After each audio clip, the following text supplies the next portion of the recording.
Bueno, pues no tengo experiencia más que la que voy a tener en este momento, pero siempre me ha atraído mucho el concepto de residencia,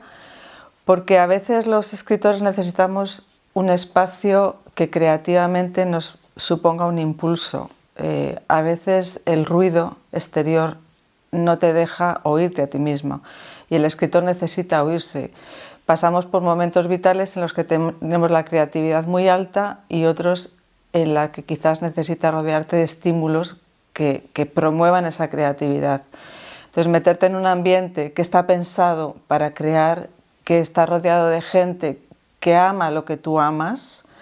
que solo estar rodeado de libros ya te da un momento de inspiración, me parece una experiencia espectacular, sinceramente.